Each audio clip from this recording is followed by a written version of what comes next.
Do you have an Amazon Alexa enabled device? You can now listen to my podcast on that device. Just go to Alexa Skills, search for K-12 Education Untangled, click Enable to enable that skill, and voila! You're now able to listen to my podcast via your Alexa enabled device.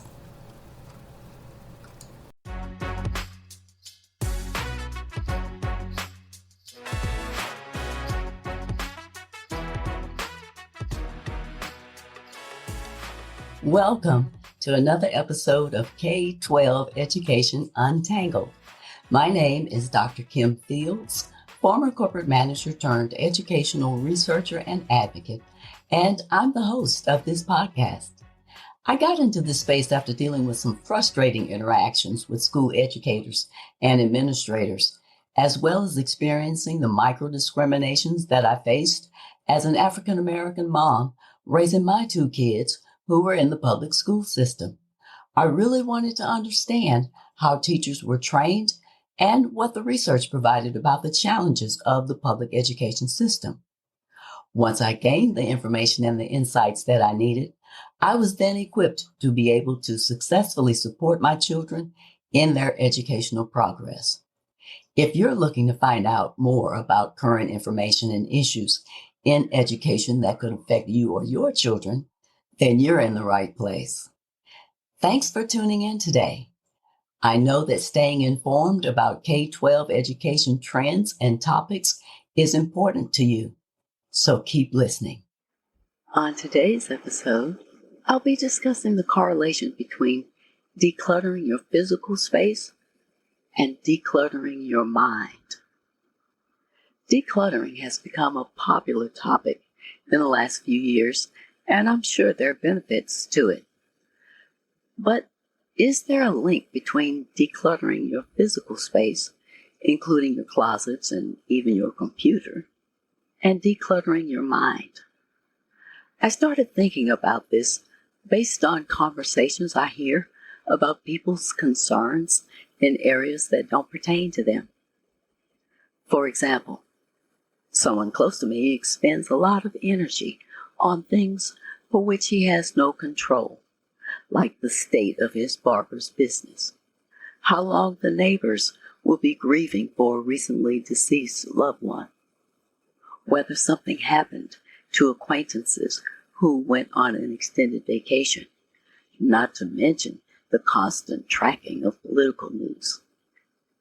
These types of concerns clutter the mind, since they are things out of his control. What are other things that clutter our minds and bring no value or joy, much like some of the things we keep in our physical space? I share my thoughts on decluttering your physical space as well as your mind on this episode. Let's get started.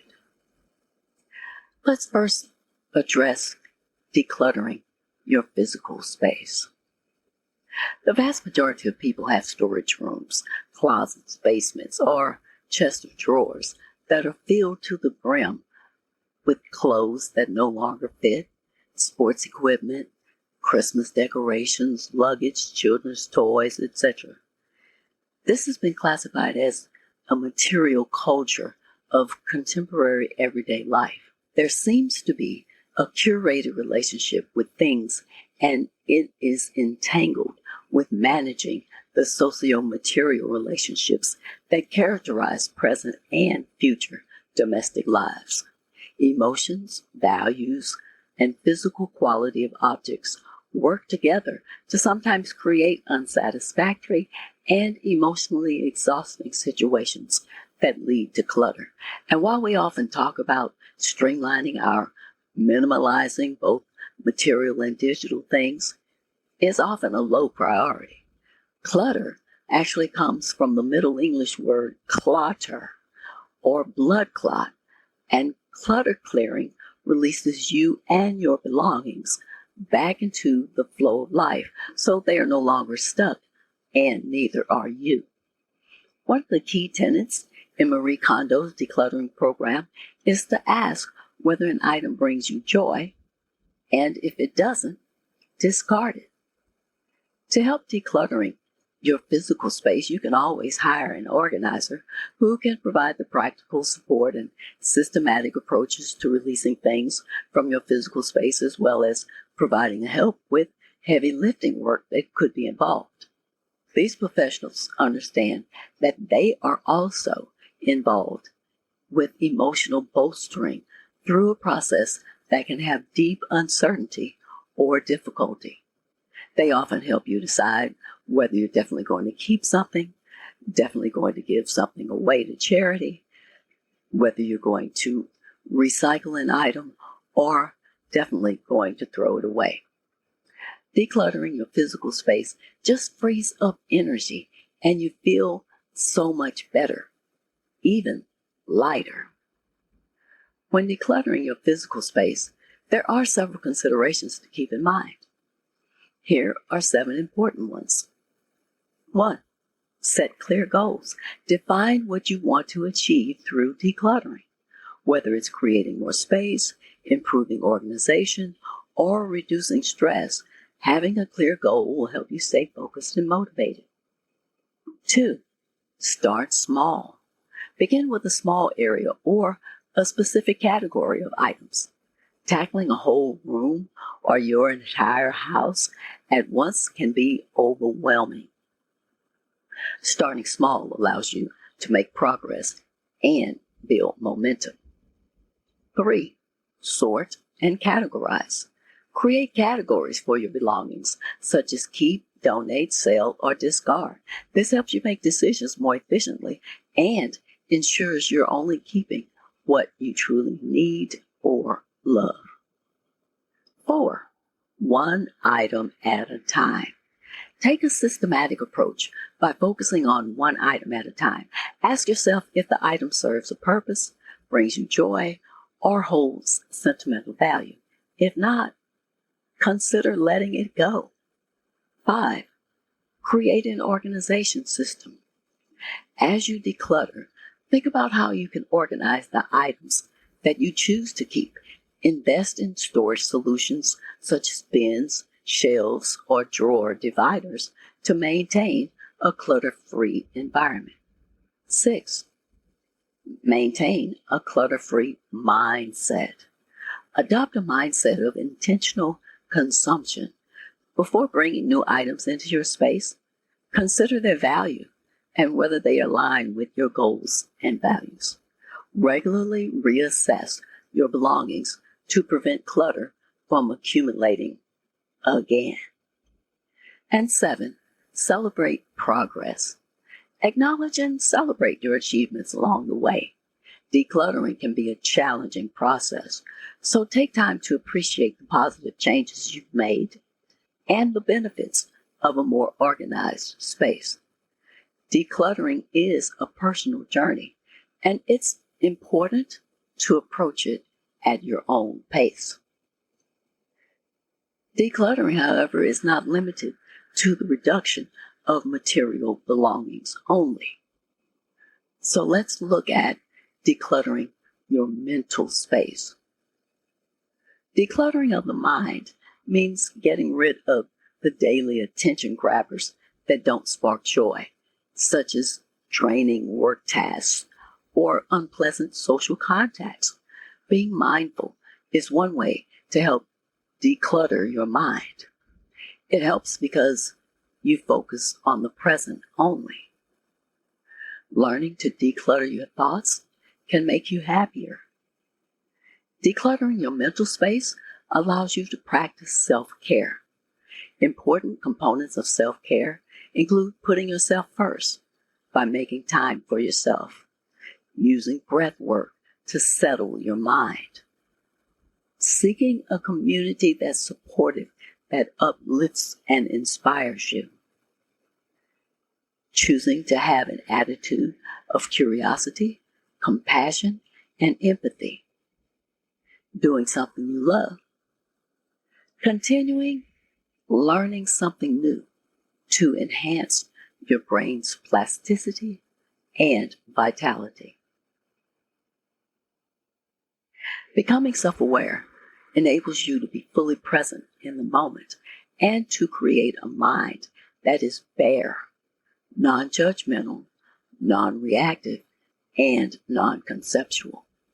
Mindfulness really focuses on the seventh sense of activities of the mind, which include our thoughts, feelings, intentions, attitudes, concepts, images, dreams, and hopes. Human experiences create ingrained patterns of neural activation, and based on prior learning, those patterns potentially shape our awareness. These processes often become automatic, working outside of conscious awareness. Mental clutter is a metaphor that refers to reflections of ingrained patterns of the mind.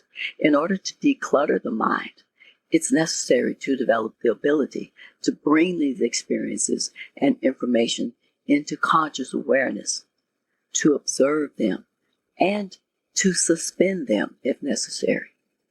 Being mindful means purposefully and intentionally paying attention to the unfolding of moment-by-moment experiences with curiosity, openness, acceptance, and love, learning to differentiate the elements that make up various experiences. Mindfulness allows you to declutter your mind. There are some key ways to declutter your mind or your mind's space. Get some quiet time. One of the easiest ways to declutter your mental space is to cultivate some quiet time for yourself. Even a half hour to do relaxing activities can have a great impact on your mindset. Write down how you feel. You can start a journal or a diary where you write down your thoughts. Journaling helps you organize your ideas and feelings, but it can be highly cathartic as well. Journaling also helps your mind visualize concerns, which helps your mind solve problems and put things in perspective. Face your thoughts.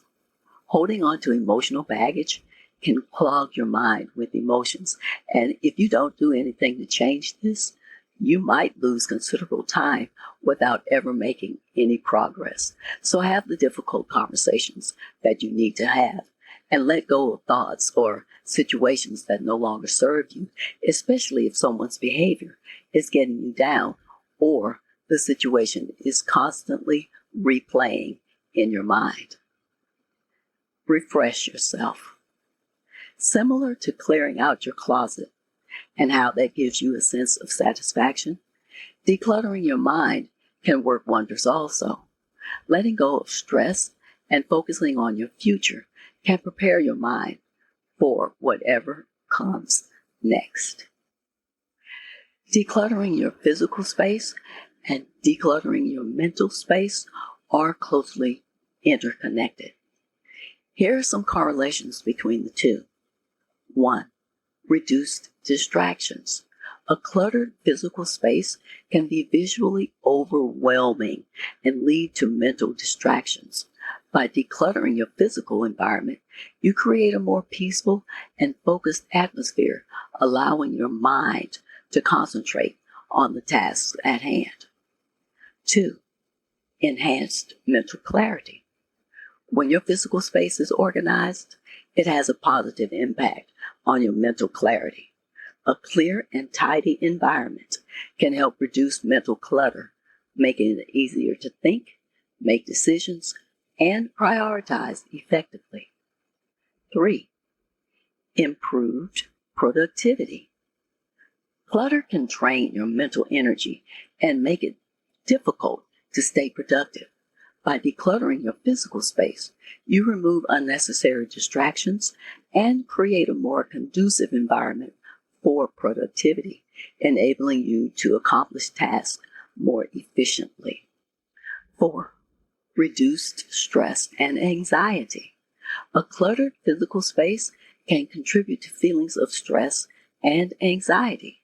Decluttering not only creates a more visually pleasing environment, but also promotes a sense of calmness and relaxation. This, in turn, can help alleviate mental stress and promote overall well-being. 5. Positive mindset. Decluttering your physical space can have a positive psychological impact. It gives you a sense of accomplishment, boosts your mood, and instills a feeling of control over your surroundings. This positive mindset can extend to other areas of your life, leading to increased motivation and a more optimistic outlook. And 6, space for creativity and inspiration. A clutter-free physical space provides room for creativity and inspiration to flourish.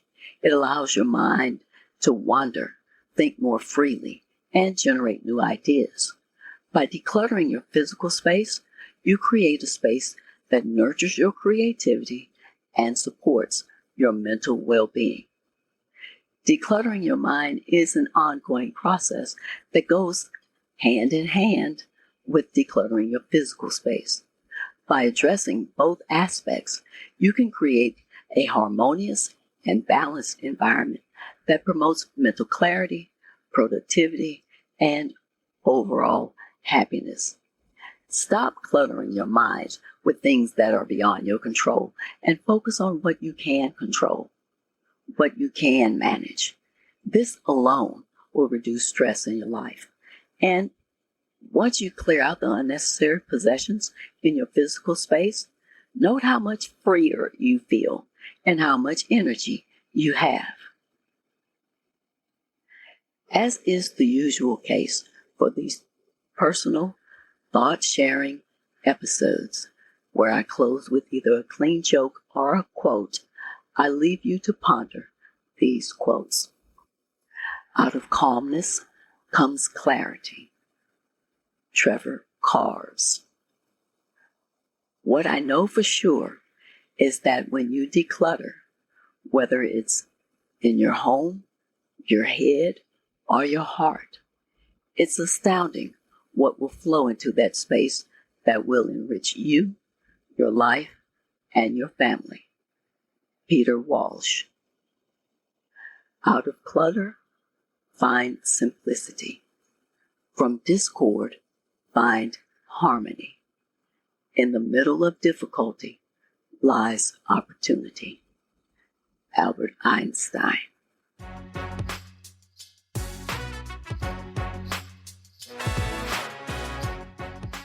If this is the type of subject matter and discussion that resonates with you, please follow my podcast on whatever service you're listening to this.